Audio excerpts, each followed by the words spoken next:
What more do you want God to do for Nigeria?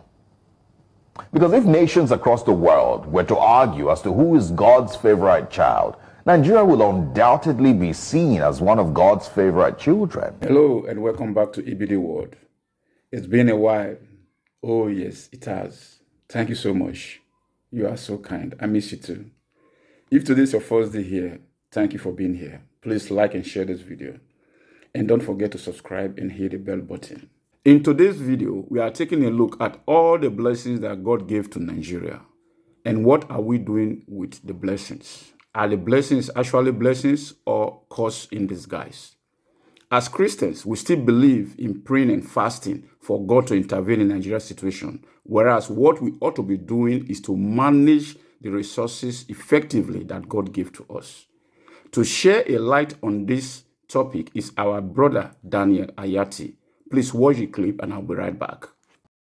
Yesterday, just as I expected, I came across one of Nigeria's biggest church leaders declaring 100 days of fasting for Nigeria. He said the country will soon experience peace after the church's 100-day fast is over. Now, it will be completely delusional to think that these people do not know that these prayers and fasting absolutely do nothing to improve Nigeria's trajectory. Yet every new year, we start with these prayers for a better Nigeria. So I'm asking this morning, what more do you want God to do for Nigeria? Because if nations across the world were to argue as to who is God's favorite child, Nigeria will undoubtedly be seen as one of God's favorite children. God gave Nigeria everything, way more natural and human resources than most countries on earth. Arable land, no natural disasters, fantastic weather for agriculture, some of the most brilliant minds on earth, a people with the skills to thrive in any part of the world that we have found. God didn't fail Nigeria one bit. Nigerians failed Nigeria. God gave this nation fertile soil, rivers that flow like veins through the heart of the nation. Nigeria is not lacking in blessings that we need to pray for. It is instead drowning in gross mismanagement. So again, what more do you want God to do for Nigeria as you fast for 100 days? What more is God meant to do for our country? To choose your leaders for you? To help you jail your corrupt politicians? To help you properly utilize all the vast resources that He has already blessed us with?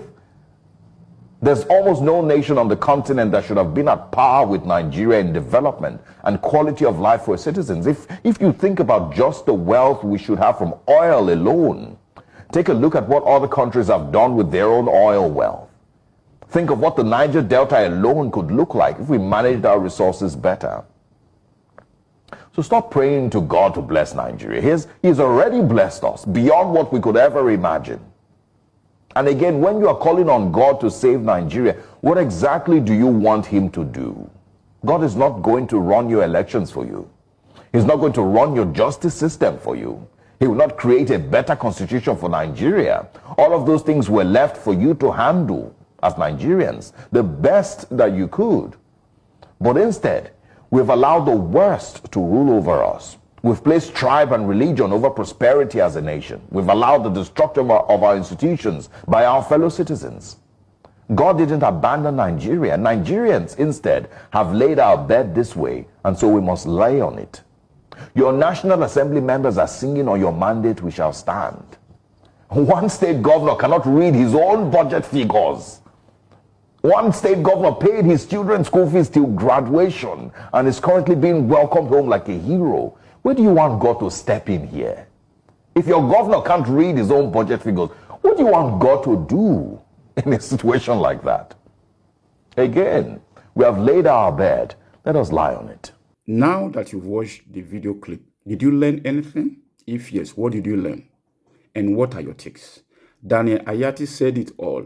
There is no amount of fasting and prayer that we Nigerian Christians can do that will alter the situation right now, as long as we continue to mismanage the blessings and the resources that God gave to us. He also said that if we as Christians let us fast for thousands of days or thousands of years, as long as our leaders are mismanaging the resources of this country, nothing will ever change. The main question is, are the church leaders lying to Nigerians by asking them to pray and fast for a ridiculous number of days for God to intervene? You heard Daniel Ayati. God has already blessed Nigeria. Therefore, no matter how many days of prayer and fasting that we do, nothing will change as long as there is corruption, mismanagement, tribalism, nepotism, favoritism, regionalism. And so, in a summary, God has finished his work with Nigeria by blessing Nigeria with human resources and natural resources, all in abundance. It is up to us, the Nigerians, to utilize effectively what God has given us. So praying for hundreds, thousands of years and fasting will not change anything because God has already finished his job with us. It is now left for us to continue. I'm going to give an example. God did not create chair. He put the chair in the tree. So if you are praying for a chair will not appear from nowhere. You have to cut down the tree and design the chair from it. So that is what it is. God has already blessed us with all we need, both human resources and the natural, resources. So it is up to us to utilize it effectively and manage it for the benefit of all Nigerians. So we should stop, our church leaders should stop deceiving us by saying, praying and fasting for God to intervene. God will not intervene to do what we have to do. The job to make Nigeria great is in our hands. So let's do it. And God has done his part for Nigeria. It is up to Nigerians to do the right thing for the success of this country. Thanks for watching. Please leave your thoughts and comments in the comment section. Like and share this video. And don't forget to subscribe and click the like button for more updates. See you in the next video. Until then, bye for now.